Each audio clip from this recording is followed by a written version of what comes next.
So I think we could really see almost anything happen on the men's side. Yeah. And how about the women?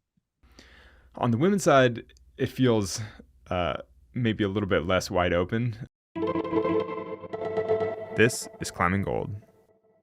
So, Alex, what do we need to know about sport climbing in the 2024 Paris Olympics? Well, first off, climbing debuted in the Tokyo Olympics in 2021, did really well. It was a combined format, and and it's coming back for Paris this year, and it's also coming back for LA in 2028. And paraclimbing was also just introduced to the LA Olympics in 2028. So basically, climbing has done very well and is very popular in the Olympics so far, it seems. Yay, we didn't get canceled. Yeah, exactly. I know. Yeah, it didn't get cut from TV. Like, thank goodness. Yeah. The format is different this year. Will you break it down for us? Yeah, so this year there are 4 medals available for climbers, 2 for men, 2 for women. And the categories in Tokyo in 2021, when climbing made its debut, it was a combined format of speed, lead climbing, and bouldering, all as one combined format. This year, speed climbing has been parsed out, has been separated. So now there's a medal for speed climbing, and then there's a medal for lead climbing and bouldering together. And the climbers are all much happier about this format. It seems to highlight everybody's skills better. And so really it's a great thing for the growth of climbing. I mean, it's great to get an extra medal.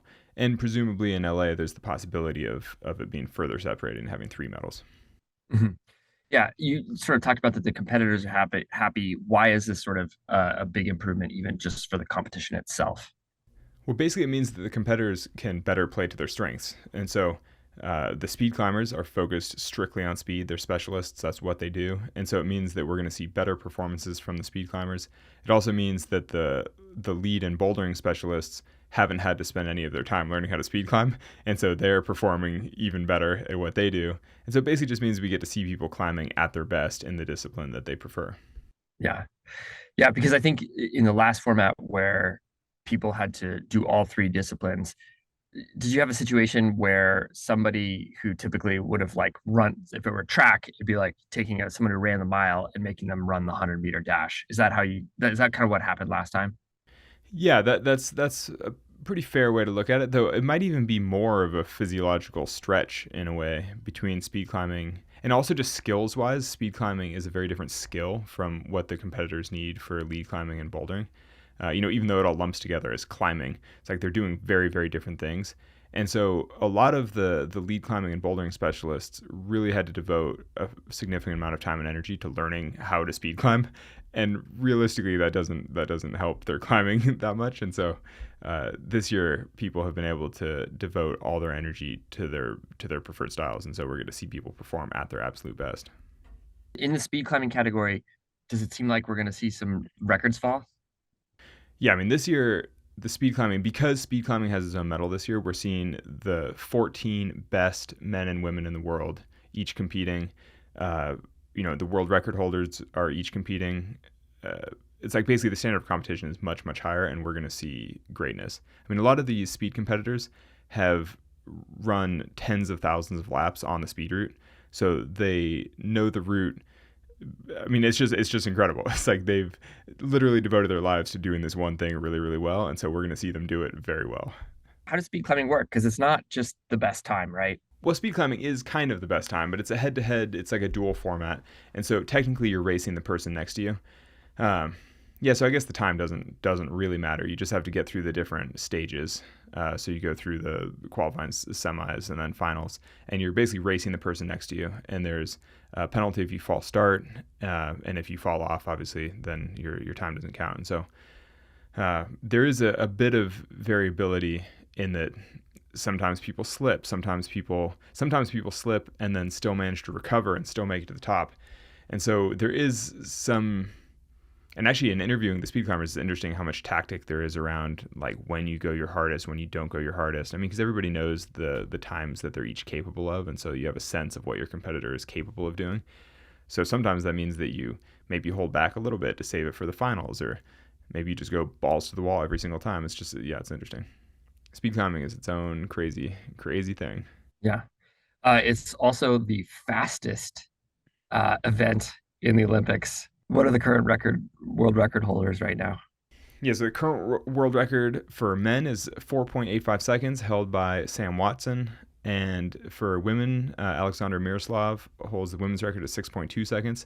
But to put that in perspective, the current record for the 100 meters is somewhere around 9 seconds. So basically, speed climbers are twice as fast as the world's fastest Olympians. And that's the thing you should remember is that speed climbers, fastest sport in the world. All right, what about the bouldering and lead competitors? Well, they're the best climbers in the world, straight up. I don't know. I guess the bouldering and lead competition will seem much more familiar to anybody who's watched rock climbing at all before. Most of the biggest names in climbing are going. Many of the people from the Tokyo Olympics, many of the names that you just know from climbing, like Adam Onder, Jakob Schubert, Alex Megos. I mean, those are three of the best climbers in the world on any given day. You climb the hardest routes outdoors, hardest routes indoors, and you're like, oh, they're all going to the Olympics. So I think that the lead and bouldering competition will look much more familiar to most climbers. On the men's side in competition, it's a pretty wide open competition in a way. There's a lot of the big names, and a lot of veterans like Tomoe Narasaki, Japanese climber, or like Adam Ondra. You know, you're like, oh, they're best climbers in the world. They've been to the Olympics before. They have a good shot. Then there's also a lot of really talented youth. Somebody like Colin Duffy on the American side had, basically was poised to win in Tokyo, basically, except for some weird sort of quirks of the scoring format and whatever else. And so, and then Alberto Hines Lopez won gold in Tokyo, though also sort of as a product of a quirky scoring system.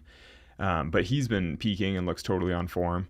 And so there's a lot of youth talent right now, and yet also fairly experienced. I mean, both of those guys competed in Tokyo. This is their second Olympics, and they're both climbing really, really well. And so I think we could really see almost anything happen on the men's side. Yeah. And how about the women? On the women's side, it feels maybe a little bit less wide open, just because Janja Grönbrett is competing and she's won literally everything she's ever done.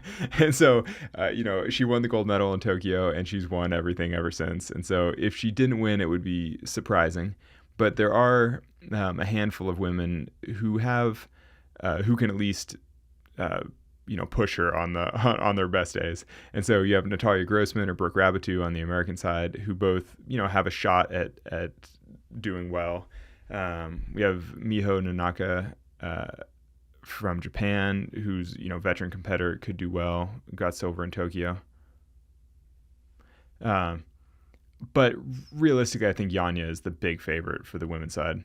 But you never know. I mean, it's competition. Like, could be a bad day for her, in which case there are a few other women who could do well. Mm-hmm. And what are you most excited about? Well, I just want to see people crush. I mean, the thing is, I think what I'm excited about are the unexpected things. I mean, the one World Cup that I went to live in person, I saw a few competitors do moves that I just never even seen before. I was like, oh my God, I didn't know that a human could do that. That is incredible. And the things that I'm thinking of, specifically the moves they did, they weren't even like, those guys didn't even win the comp. It wasn't even like it wasn't even like the highlight of the comp, technically. Like, I don't even know if those moves would have made the highlight reel, and yet they're the things I remember is like, that was incredible. So I think what I'm excited about from the competition are just seeing excellence in real life, like seeing people do things that I can't imagine. When is it? When can we watch, and how do we watch here in the States? Well, the important thing is that the Olympics starts at the end of July, but climbing is in the second week of the Olympics. And so climbing will be airing from August 5th to August 10th. I'll be there interviewing people. Very exciting. It's going to be awesome. And so the best way to watch it is probably streaming it online through the Peacock app.